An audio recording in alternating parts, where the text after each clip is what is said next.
Protests erupted across several cities in India as news broke of the killing of Iran's Supreme Leader Ali Khamenei in joint US Israeli strikes. Demonstrators, largely from India's Shia community, burned effigies of Israeli Prime Minister Benjamin Netanyahu and US President Donald Trump. They called for death to Israel and America. Paschim Asia की वर्तमान स्थिति हमारे लिए गहरी चिंता का विषय है।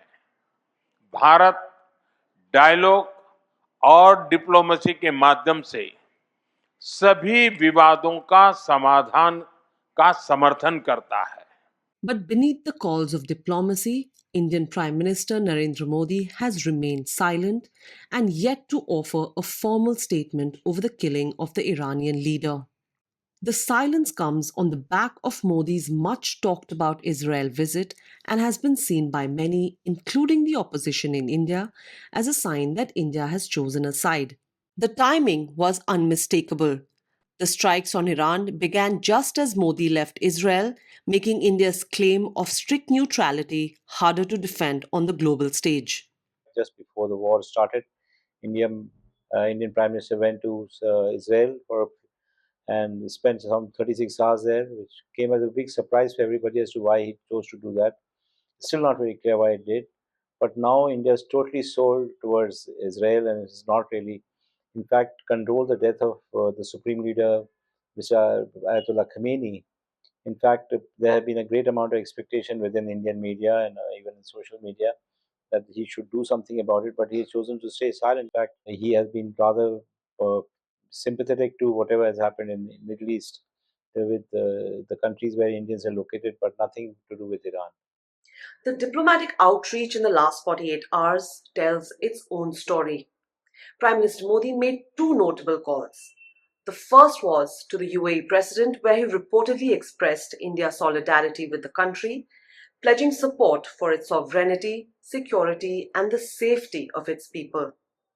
The other call was to Netanyahu, where he reportedly called for an early cessation of hostilities. But absent from the call list was Tehran. That silence is notable because, like Israel, Iran is also a major strategic partner for India. Delhi accounts for 38% of Israel's arms exports, but India has equally deep equities in Iran, having invested heavily in the development of the Chabahar port, seen as India's gateway to Central Asia, bypassing Pakistan. The cost of this crisis isn't just diplomatic, it's economic. India is already feeling the heat as global oil prices surge, threatening to inflate the country's massive energy import bill. To avoid US tariffs and pivot away from Russian oil, New Delhi recently signed an interim trade deal with Washington. Data from Kepler shows India has begun swapping Russian oil for Middle Eastern supply, the same supply that has now been disrupted. As the region braces for further escalation, New Delhi's immediate focus has shifted to crisis management. For now, the Indian government says its immediate priority is the safety of millions of Indian expats living in the conflict zone and the repatriation of thousands that are stranded by the widespread disruption to air travel across the region. Priyata Brajbasi, New Delhi, South Era Network.